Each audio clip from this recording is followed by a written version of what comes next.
Welcome, everyone. We are going to discuss one of my personal favorite topics. And I know every lady on the panel is a big fan of profits. So let's get to it. Empowering women on a global scale. Welcome to Powerful Women Today with Carolina Billings. Powerful Women Today is on a mission of inclusion, rewriting his story to include her story, and empowering, raising, and amplifying women's voices with professional speaking, publishing, original podcasting, and web TV. And now here's your host, the founder of Powerful Women Today, Carolina Billings. Welcome, everyone. We are starting the show with a woohoo from the comments. We have our very own Liz Wendling waving hello. Let's just bring her on with us. Just remember, everybody on the banner and comments, that depending on what channel you join us, I am not always able to see your name. So if you would like us to give you a shout out, please put it in the comments. And today we have quite a story put together, like curated panel. We are going to speak about profitability, and there's so many different segments of profitability. It's almost a journey. So today we have Stacy Hall, and you guys can introduce yourself with your magic in a second, but we have Stacy Hall, who's joining us in selling from her from your comfort zone, no, from her comfort zone, from your comfort zone, as well as learning to monetize your message. Then, of course, we have Ian Price, who is our resident genius on Profit First, showing you that profitability is a mindset and it needs to be something in your radar at all times. And of course, Jackie, who is, a sales coach and mentor and an overall just incredible guide through business and life, tells you not to rush in, how to nurture and build trust and really understand that by going slow, you sell faster. So my name is Carolina Billings, and I'm the founder of Powerful Women Today, and I do a little bit of everything. So I do the sales in that area. And so today we are here to empower you and to answer your questions and to really have a lively debate as to the different ways to sell. So, Stacy, I mentioned you first, so go ahead and pass the baton. Okay. Well, I love to transform entrepreneurs into what I call wisdompreneurs, folks who recognize that the message that we give to people, the education, the content, all of that is actually far more valuable than what we're probably currently selling as a product or as a course. It's so much more than that.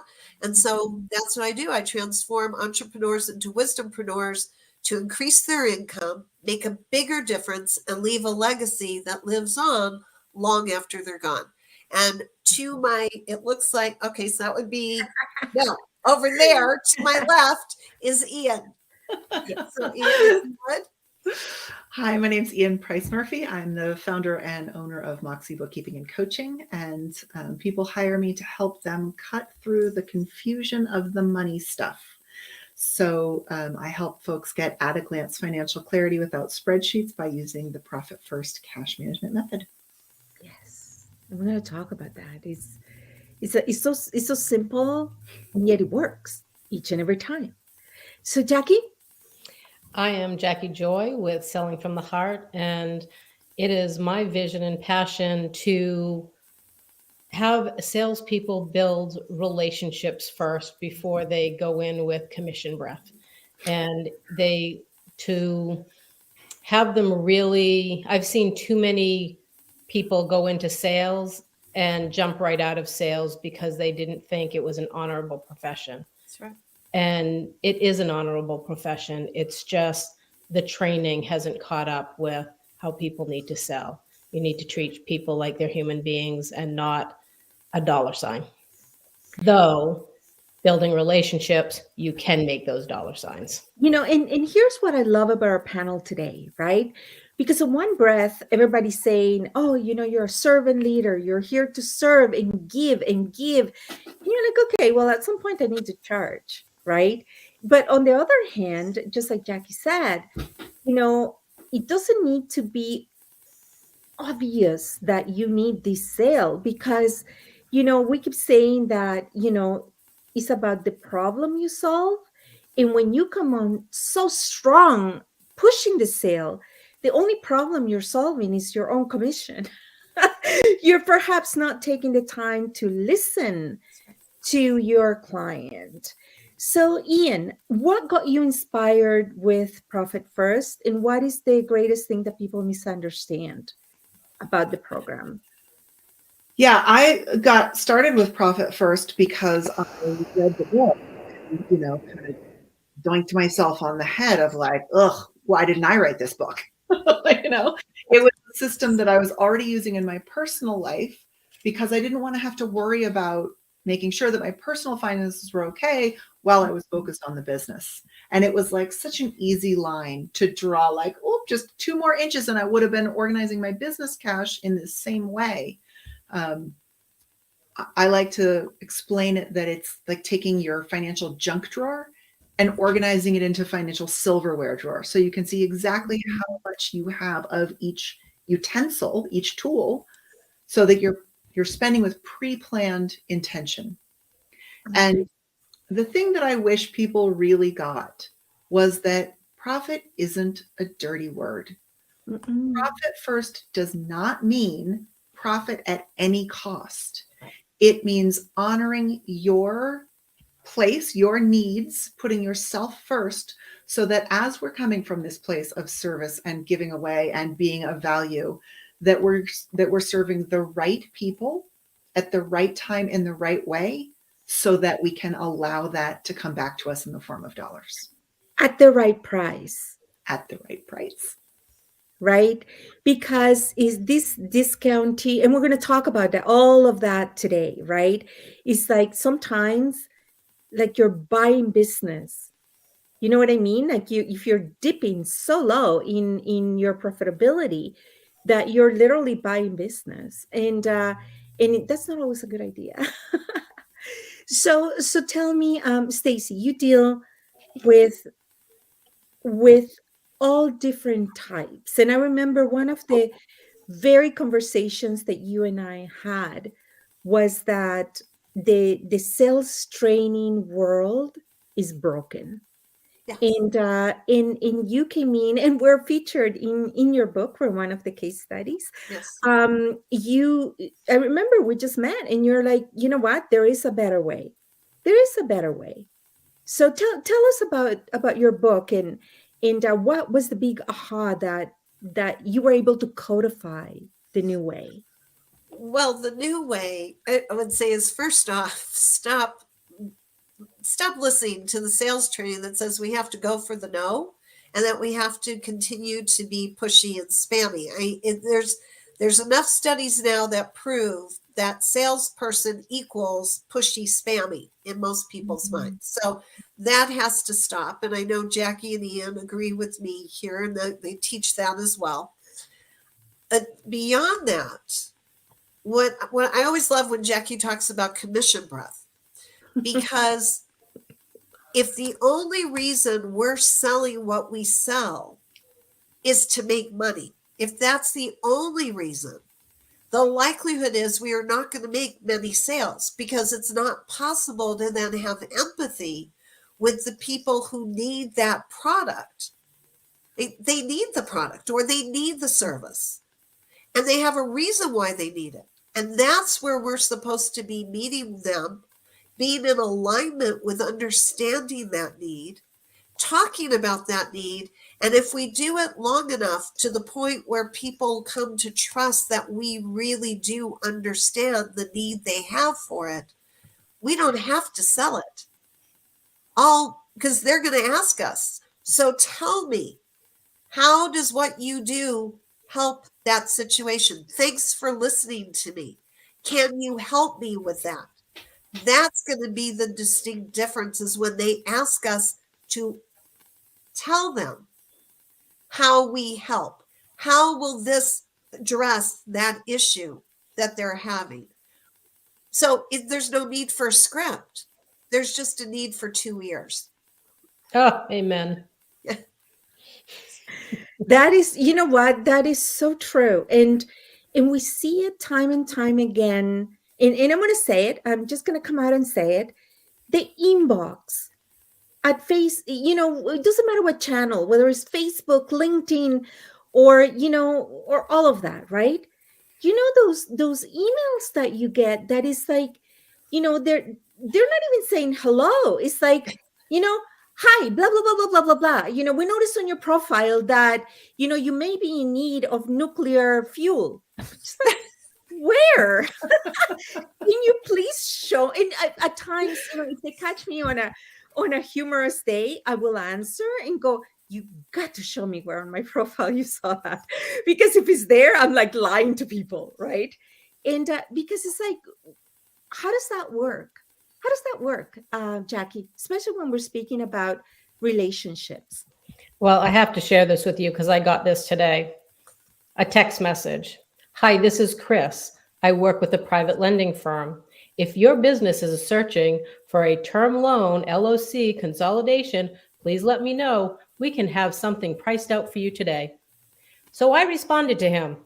Hey, Chris, I'm a sales trainer that teaches people like yourself to build trust with people before pitching them. My authentic selling course begins on March 30th. Please consider attending if you'd like to 3x your business. And I put the link. Of course, I did not hear back. Okay. But that's what people are doing. They think that's what they're trained, and that's what's That's whole AI is it's almost like AI in human hands. Because I would like to think that AI may get a little bit more sophisticated than that, right? Yeah. And you know what? Yes, because I got an inbox. This is like inbox confessions. I got an inbox from somebody that was offering the service that I thought would be like great for our community, right? So I replied and I said, could you tell me more? Because it was something like fundamental to that I hear a lot from women, right? And she replies, did you not read my email? Like, I'm offering my services to you. And I said, well, I kind of did. But instead of selling to me, we could leverage the aggregate and you could be selling to many, right? Because this is like super important. And then I never heard back from them. So it's just a weird space, online sales. So Ian, I know your business is beyond finance. It's really into the mindset, into the coaching, into all that. So where do people begin to be able to scale, right? Because I'm thinking must be occurring because it's not the owners of the business that are selling. They must be outsourcing, and that outsourcing person is just running through, like in a rush, right? Like, is that what's happening? I mean, I think it's both, right? I think it's just the fundamental, as you said, bad sales training, so that owners think that they just have to go out and pitch a million times, right? Throw all the pasta at the wall and see what sticks. And then if they try to delegate that, that's what they're being told needs to happen, right? I mean, I remember I took a course from a high-powered coach, and she was like, go get a social seller, go get in people's inboxes. And I was like, oh. I am in the wrong place. This is your reputation that is not only are you not getting the sale, you don't get to build that relationship because and I think you're off at the go, right? Right. And so what I often see happen in my own inbox now is people reaching out to have a relationship that's them doing their 3-part email series before they pitch me, but it's still just, like, waiting for the third date. Now and I love that it seems that we go either 0 or 100. You either get the nebulous, hi, how you doing? this is LinkedIn. I'm busy. How are you doing? Liz's favorite. Right? It's like, tell me about your business. No, I don't have time. Like, Yeah. and I know that's a mindset, but it's just so vague that, I don't know if you're genuinely trying to establish a connection or you're killing time. Right. I mean, and I don't think it is a mindset issue, right? That's once burned, twice shy. I've been through this so many times. Like, what are we? Cut to the chase, please. And especially, if you're a New Yorker or another sort of person with that kind of attitude, Torontonian. right? Torontonian, for instance, it's like, what do you need? What do you, and people on LinkedIn that get it. Right. I'm connecting with you because I saw you presenting on Powerful Women today, and I like your message, and I want to, can we set up a 15-minute coffee chat to get to know each other, see if there's any? Great. Yes. Here's my calendar link, or I'll grab yours. So, and I think, the thing that I see wrong, especially when people really have something as value, is going for these little nickel and dime relationships rather than becoming magnetic and having a high ticket item that allows you to not have to go throw pasta at every wall that you walk by. Yes. And it's like, why are we, when there is so much information, so much sales training available right now, even in digital swags, even in the giveaways, right? To get started, how is it that we're missing so many opportunities off the gate, right? And in how is it that you continue it? You know what I mean? Like, is when is it enough? When is it enough that you're doing a certain path and it's not converting? I think it's not converting because we've put people in a box. You're not, Stacy, a human being. You're a coworker. You're a salesperson. We've named you something else other than a human element. That's because right. then it doesn't hurt so bad when we do you wrong, which, when you have that commission breath, you're doing people wrong. When you're trying to fake building a relationship, you can't fake that stuff. It has to be authentic. It has to, and people feel it. Again, with the energy, people feel in their core whether you're being authentic and being honest about building that relationship, or you're giving them a bunch of BS. That's right. And not being who you are. There's something to do with authenticity. I have to tell you, I have the mind. I'm very good at what I do, but I have the brain of a squirrel. Like, I don't remember details, and that's not just in business. Is in my life. Like, I forget my brother's birthday. I forget my, well, I was going to say my parents, but they're in heaven. And but like, that's just not who I am, right? So if I start behaving in a way, that doesn't make me a bad person. I'm a good person. I just don't remember birthdays, right? And if I start behaving in a way that is not congruent with who I am, that's almost as bad as lying. You know what I mean? Like, the lies are not always bad and dirty. The lies are simply you're not being your authentic self. Well, when you're selling something and you would omit something important, that's a form of lying to the client, because you're not telling them what your product and service really is doing. You're just telling them what they want you can get away with. Yeah, or what they want to hear. And that's lying to your client as well. Yeah. Yes, it is. What I was going to say is, I loved what Jackie mentioned about dehumanizing, meaning I don't love that people do it. I love that you brought it up. That's why I cannot stand the concept of targeting, because that's what it is. I will not target. I will not use the term target marketing in any way, shape, or form. I will not say I'm targeting somebody. No, they could be an ideal prospect for me, And when I think about that, that means that they're a human being, an ideal human being that I want to be in communication with. And it completely changes how I think about them. And taking it a step further, and I talk about this in my book, is what if we called them future friends? Ooh. Like, that's how I think of it. If I'm reaching out to somebody with a connection request, in my mind, I'm already seeing them as a future friend. Hmm. That's what building relationship is. And if I do that, then yeah, I'm going to show up as my authentic self like I would with any friend.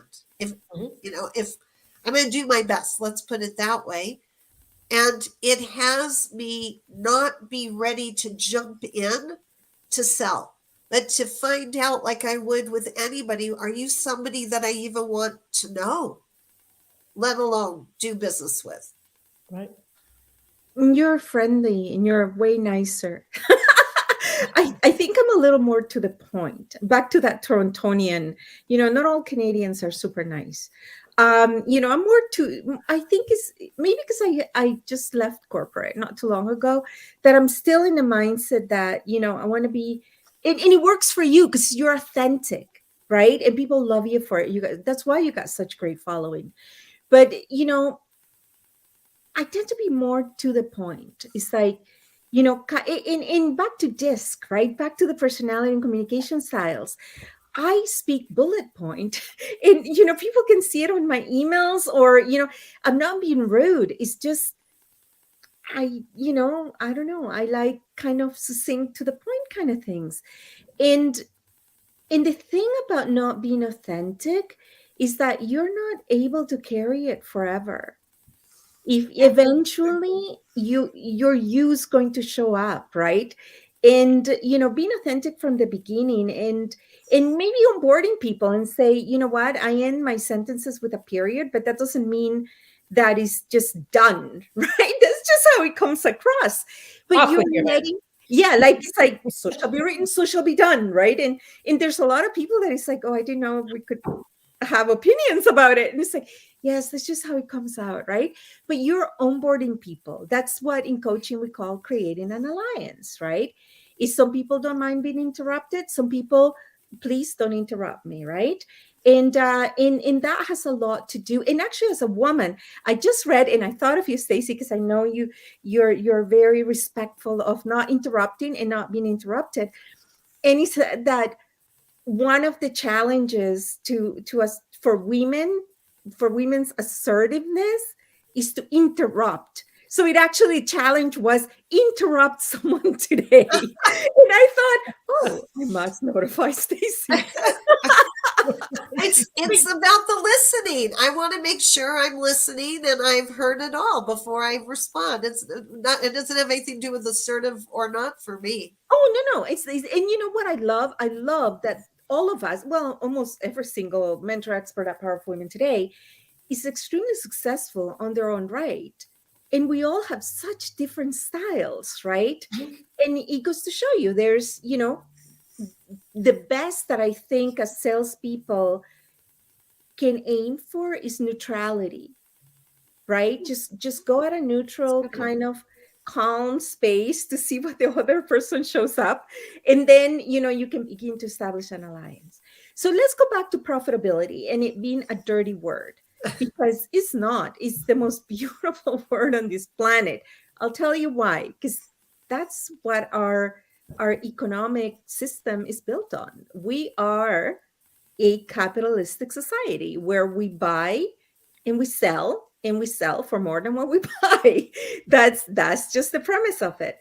But in accounting, and this is why the genius of profit first, in accounting, you always think, you got your revenue less your expenses, and that gives you your profit if you're lucky, right?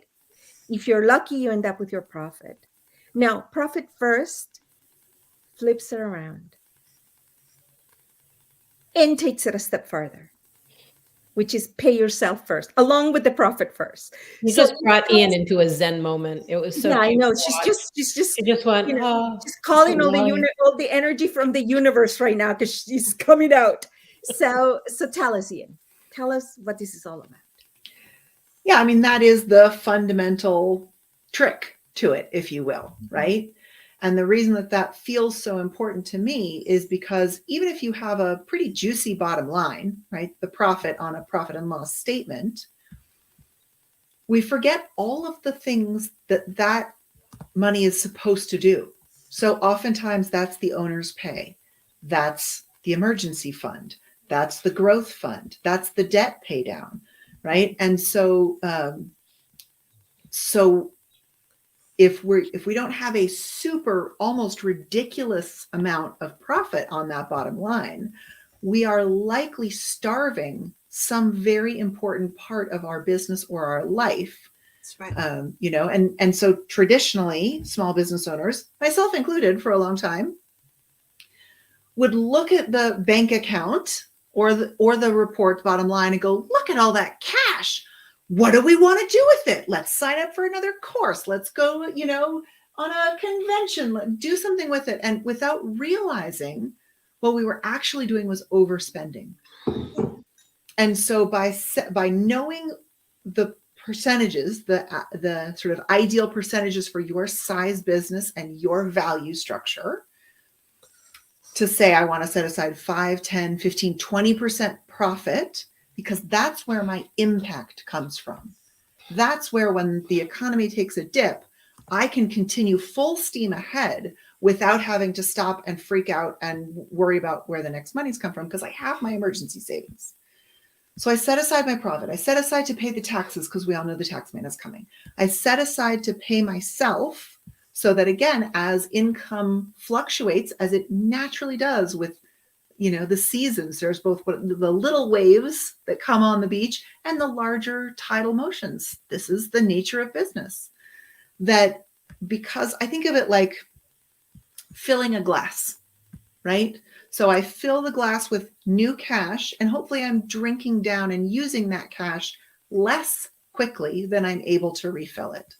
And so it just takes all of the calculations and this and the that's out of it, and allows us as the business owner to do what we're already doing: log onto my phone, check my banking app, look at what's in my operating expense account, and be like, yeah, I'm good. Or, ooh, that's a little tight. Let me go fix that now before it becomes urgent. And so that's, you know, that's why I love it, is it really allows us to reward ourselves. And most often, when we look at the relationship, the ratio between what we're taking home for our owner's pay and how much we're actually bringing in, almost all of us could afford a significant increase if only we would stop overspending on operating expenses. Yeah, absolutely. Very well said. Thank you. Nope. It's There you go. such a delicate balance. And I'm not saying this from a self-serving standpoint, but honestly, it's not something you should do alone. You should really work at a profitability with someone, you know, like Ian. If you're working on your sales, you know, approach, you work with someone like Stacy or Jackie. And you know, if you want those because it's easier to sell to your existing clients, right, than to go get new ones. So, and that's where relationship comes in. But it's tricky. And the reason I say it's tricky is because it's a balance between, you want to have the right amount of reserves, you want to bring your income to the lowest taxable range to some degree, right? As long as you're spending it on things that are investment on the business, right? Because that's at some point, you know, you're better off maybe spending a little bit on the business in lower down a tax bracket than stay at the higher tax bracket. I Disagree with me, but that's okay. Let me finish my thought. Yeah. Because it's going to go away with the squirrel brain. And then there is the reality that you're not going to realize 100% profits. So it's always good to know, in your particular niche or in your particular industry, what is the standard, or what is the average profit margin that people are realizing, right? Because every industry is different. You may be making more money at a $3 million business that, has a higher profit margin that are a $20 million business that works on that has cost of goods, that has all these other things, that has a lower profit margin. So money's not all equal the same. You need to understand it and decodify it. Yes, Ian, I'm ready for my pushback. Oh, good. I've got two now. You talked long enough. I have two things now. I've been watching the facial expressions. It's great. No poker. I never play poker. So the first thing I would say is I try to really encourage business owners not to worry about their taxable income. What I want to see you do is I want to see you go kill it on sales. I want to see you be able to have the life that you want. I want you to be able to hire people and support them in the life that they want, and let your tax person worry about that. That's what tax you guys have a lower is tax for. base than we do. No. Our name in Canada is No, worry we about don't. the taxes. Some of the US does. I have lived in New York City, and I currently live in California, and I've lived in Montreal, and the taxes are excruciatingly similar. Oh, so okay, good. The sales taxes are a little bit lower. But what I'm saying is this: go make the money, right? Don't put that mindset cap on yourself by saying, oh, I don't want to earn so much that I have to pay taxes. I want to see you owe $1 million in taxes, and I want to see your tax account have $1.5 million in it. Yes. Because there are absolutely. tax strategies that your tax person can help you with, where you invest in yourself, in your retirement. Don't go spend it on BS for your business. That's a loss, right? Unless it truly is going to bring you in dental health, like benefits. You know what I mean? Like I was like, sure, yes, but but again, when you approach that from I want to spend more so I pay less in taxes, to me, that is a huge mindset issue. It is. I agree. Okay. You know what? I'm a corporate accountant, so it's different mindset than entrepreneurial, but I am loving what I'm hearing, and you're absolutely right. And the second thing that I want to shine a different light on, if you will, is this idea that's going to now leave my head about corporate taxes, and then say, about industry. Okay. The thing that I love about Profit First is it industry agnostic. It works no matter what. And as a person who's in people's books constantly, I would say even within the same industry, even within the same size company in the same industry, the way that they find efficiencies and profit is completely different. And so no business in any industry anywhere should be running at less than 5% profit. That's like, oh God, yeah. Very low. Then it gets into the buying business, But even if even if you've got cost of goods sold and manufacturing and a whole bunch of costs, that should never affect your ability to set aside up to 20% or more in profit. That's right. People are loving you. I'm not feeling love. Everybody's getting love messages. Nobody's loving me. I love you. Okay. We love you. I love you. Okay. And you know what? And what you're talking about is so interesting, because I didn't have many corporate. I only had like 3 in my entire career, but one of them, we used to sell laptops to the world, but especially to the police, right? That they were one of the accounts. In any government bid goes by tender, right? So you'll actually be given to like the lowest price, right?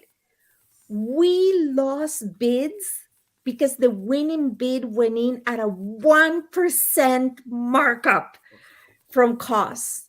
Like, is that like, how do you even compete at that? Right. But do you want to compete? No, you don't, because that's what I'm talking about, buying business. Yeah. Right? Like they think, okay, maybe I'll get in at the 1% and then begin to, hike my prices once I'm in there. But you're absolutely right. That's back to what we said at the beginning, that someone loves me. I did get and I love you. I love you too. Is you got to be, realistic with your pricing and know what is it supporting, right? Because everything costs money, and you need to choose what your opportunity cost is on the things that you choose to do yourself and on the things that you choose to delegate, right? And make sure that you're delegating, the $15-20 an hour, task versus the $300-400 an hour, if that's your billing rate, right? And these are conversations that need to be had, and there's no right or wrong per se. It's just, let the numbers, let the, what is it working for you?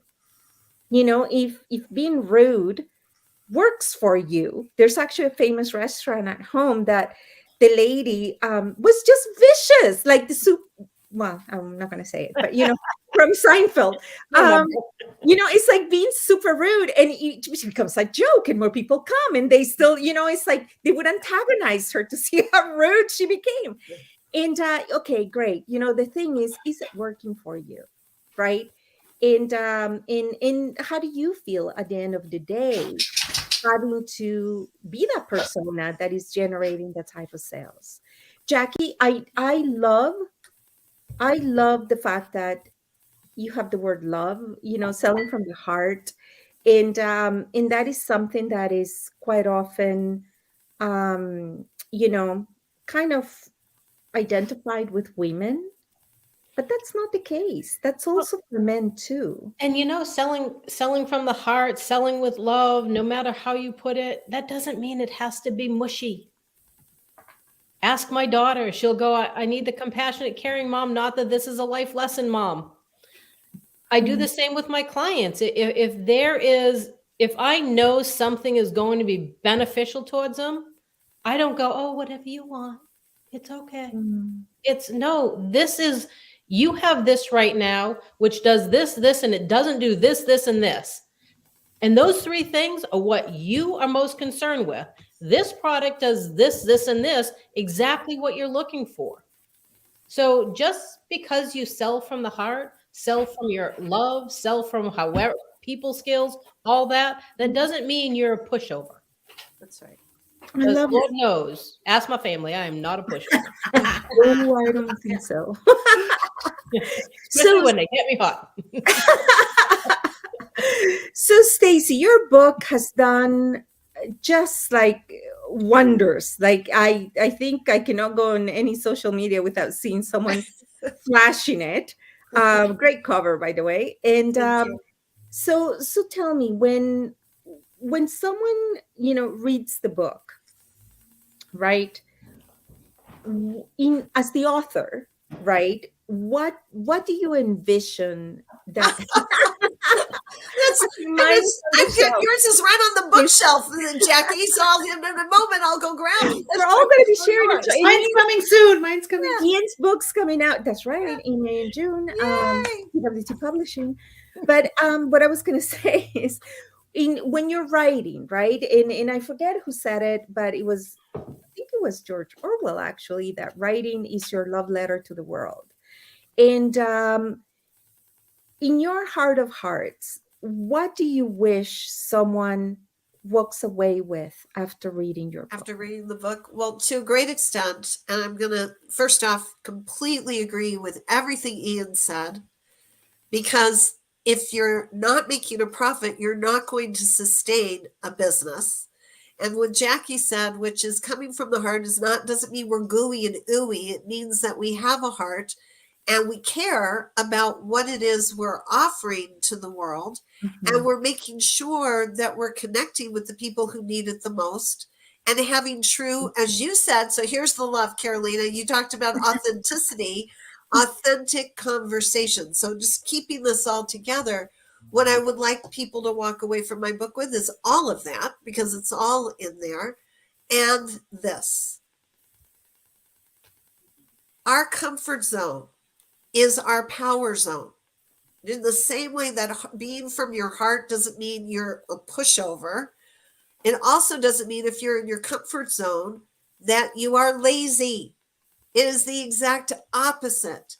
Where we are most comfortable is where we are confident, where we know what we're doing, where we are in alignment with our purpose and our mission, where we're in alignment with our values. All I want people to learn how to do is expand it. And as it relates to selling, expand on what we do well by first starting to match ourselves with what we want to sell, not just because it makes money, but because we can see the value in it of who it can help, and stick with that. Stick with who it can help first. If we stick with that, the money will come. And when the money comes, then be prepared to make it work, like Ian and Carolina have talked about. Give an assignment. Carolina, what I love about you, how you set up your business, it's 30, 30, and 10, right? Yes, 30, 30, 30, 30s. 30, and Yes. 10. Yeah, Yes. 3 30s. And so the money knows where to go. If your money, I heard this years ago, it's very metaphysical, and it's true.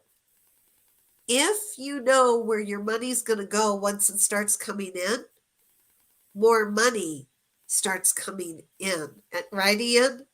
Jackie, that's if you know where it's going to go ahead of time, it starts coming in. And money's a good thing. You know what I found, and I've had the blessing of working with organizations that grew a lot, and that's kind of my comfort zone, growing and scaling and growing and seeing what's around the corner, always, on the innovation mode. And I have to tell you, money brings out more of what you already are.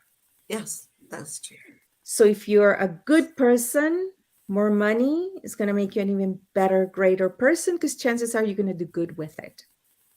If you're a little bit on the grumpy, umpy side, more money is just going to make you share more of that grumpy umpiness with the world. And it's like money and children do that to you. Whatever you have is like a magnifying glass. And there's nothing bad about it. In fact, financial independence, when Powerful Women Today began, and we somehow in the span of a conference adopted the emotional and financial independence. I forget how that came to be, but now it's like tattooed in my forehead. A lot of people think that when I speak of financial independence, I'm speaking of wealth. I am speaking of Freedom 55, right? If you guys are old enough to remember Freedom 55, it didn't come at 55. But anyways, the point is, what I'm speaking of when it comes to financial independence is the ability to have choices, right? Is the ability to not be so over financially dependent to a $500,000 partner salary that you cannot afford to say no because you're so dependent on that kind of money, right? And that could mean missing your kids, events and things like that, or dates with your spouse, like, or your own wellness. You know what I mean? That's financial dependency. So independence is not making little or making more, right? It's the ability to set boundaries, and the ability to say, you know what?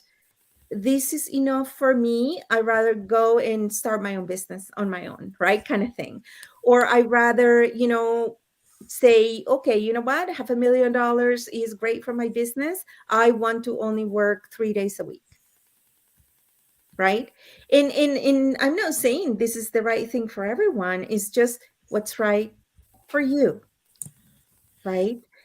So yes, Jackie. So I want to take a little step back because, I really profitability appreciate is that. great. Doing all that is great. But I think where a lot of people fall short is they can't get out of how they were raised to think about money. Ooh, Money uh-huh. doesn't grow on trees. money, I don't have a boatload of money in the bank. I am not the bank account. I've heard all of it. Money doesn't You grow on have trees. to make amends with your past first before you're able to deal with money at all. And you know what? Ian introduced me to a term that I had never heard before.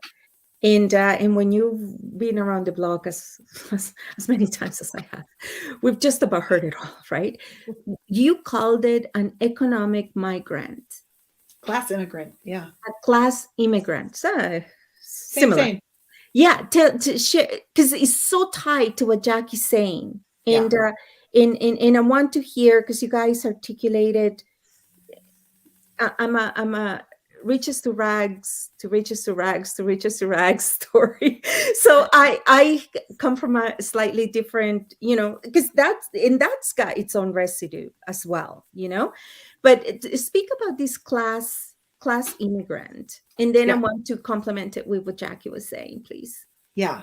So absolutely, Jackie. I mean, that is how I was raised, right? So my mother, if you know anything about Bakersfield, California, my mother grew up in Bakersfield, California on a farm. She likes to joke and say we ate our pets growing up. Okay. So she was brought up with a lot of lack. I think she grew up in an abusive household. I don't know if she would label it as that or not, but her stepfather was really an unkind man. And it was very motivating to her. And so she left and moved out and pursued a career and became a successful doctor in Palo Alto, California. Nice. Super different. That's where I was raised. I actually grew up on Stanford campus while my mother was going to medical school. And then she went into private practice. And when it came time to go to high school, one of my very best friends was being sent to a private all-girls school. And because I had followed my friend around, Palo Alto to the different schools, I really wanted to go. And the thing that my mother said to me is, I'll let you go. But if you turn into a snob, I will pull you out of that school so fast your head will spin. Your mother sounds like me. Right? I know. Very practical. And so there was a whole lot of just like cultural shift, right? It was like she moved to a different country where people thought of money in a different way. And so it sort of leaves me like the child of an immigrant, of feeling very strong about the values that I was raised with in my community, and feeling like that I may be betraying the values of my parents. Yeah. And so, yes, I absolutely had to make peace with that friction, and it still exists for me. It's something that I actively work on all the time. So it's not like unfortunately, it's not a check a box and move on and you're good. It's a constant re-examining. Yeah, it is. We don't often realize how deep the I don't say indoctrination, how deep the layering is of what we learned, right, from our parents and their messaging. So Jackie, you were saying about breaking the pattern, right? So tell us a little bit more about that. Well, it's really, first of all, they have to discover what their pattern is, because I have met people that have gone through this as well, that they got into sales, started making a lot of money. Well, their people who they always hung around with couldn't relate to them. Yeah. And they would end up leaving that job and going back to making next to nothing because their friends couldn't associate with where they were anymore, instead of just being happy for that person. And they couldn't take it mentally. So they're afraid of losing you, right? And sometimes they'll even sabotage. Yeah, without meaning to, but But it's also, it's psychological safety. And I think this is not spoken about enough in mindset work, where the risk of losing the support of my community in pursuit of a dollar is terrifying, right? Because my dollar may not pick me up from the hospital when I crack my leg, but my friends and family will. And so if there's loss of psychological safety, perceived or real, Mhm. That really has to be addressed. Yeah. I have to convince myself that it's safe for me to make a whole lot of money. Yeah. Absolutely. I mean, our minds, we're always in Safe. fight or That's- That flight. is safe. it's- You know, it- you often see that in celebrities, right? That or like the people who transcend, keeping track of your money kind of thing, right? They got more money than they're going to spend in a lifetime. And your guard's always up because you don't know who you can trust. You don't know what they want from you, right? And that is stressful on its own, Yes. and lonely, right? So I can tell you from working with all the entrepreneurs I do, long before they ever make money, the fear, exactly what Ian and Jackie have been talking about, the fear of being hated or being like truly, if you get underneath, why are they not successful? That will always be there. I'm afraid that people will not like me, or Mhm. I'm afraid that they will be jealous of me.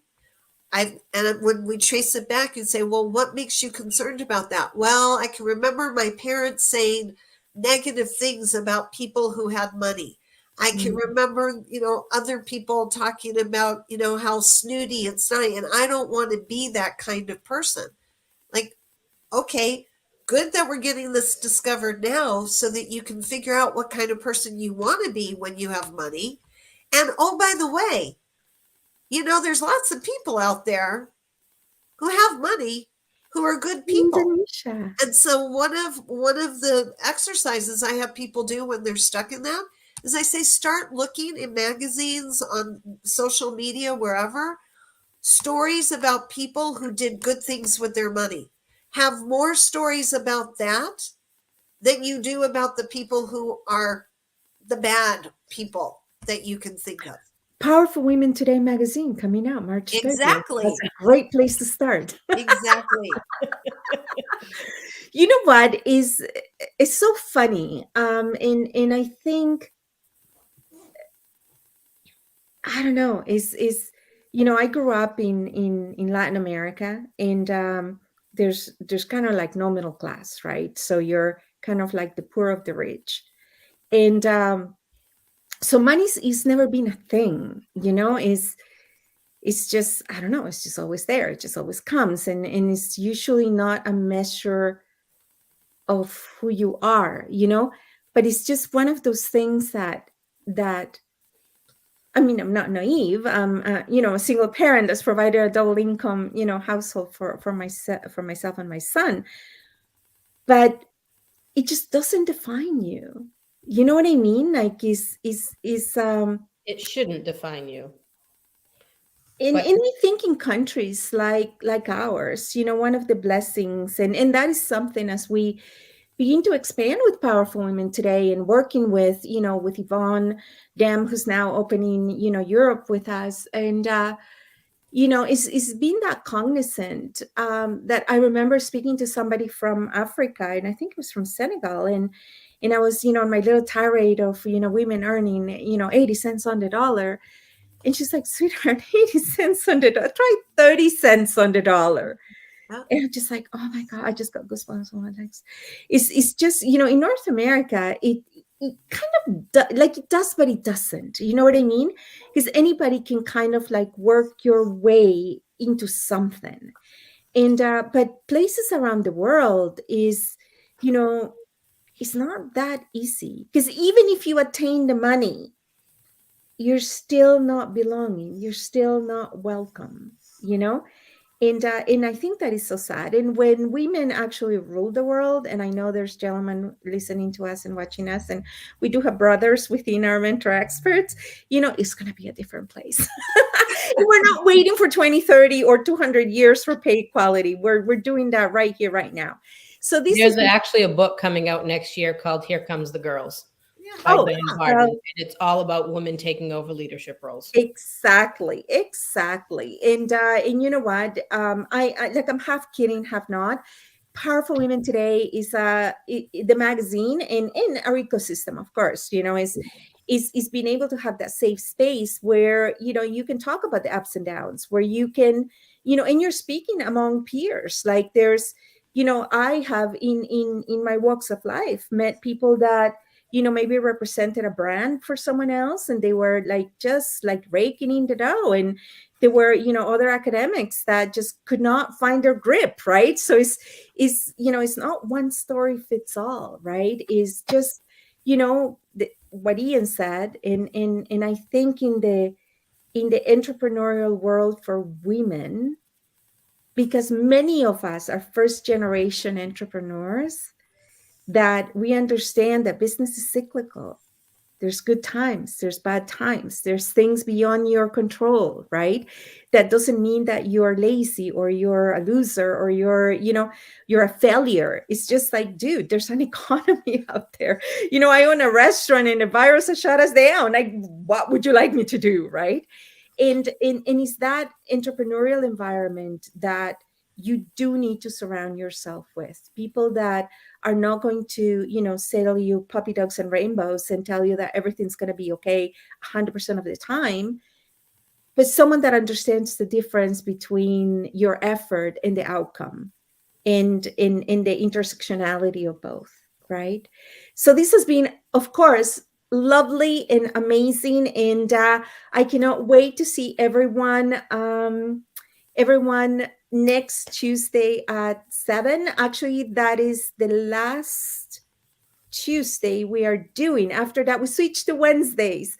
It's a long story. Wednesdays at 7, starting the first week in April. So thank you, everybody, especially from Indonesia. That was very, very sweet.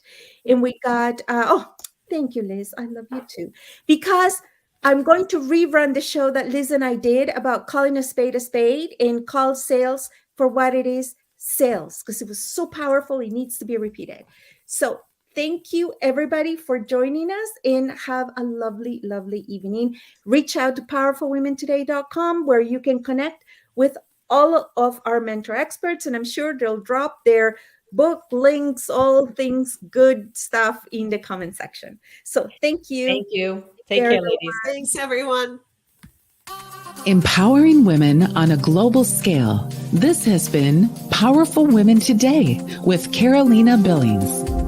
To learn more about how you can join and transform your life and the lives of women everywhere with professional speaking, publishing, podcasting, and web TV, visit powerfulwomentoday.com.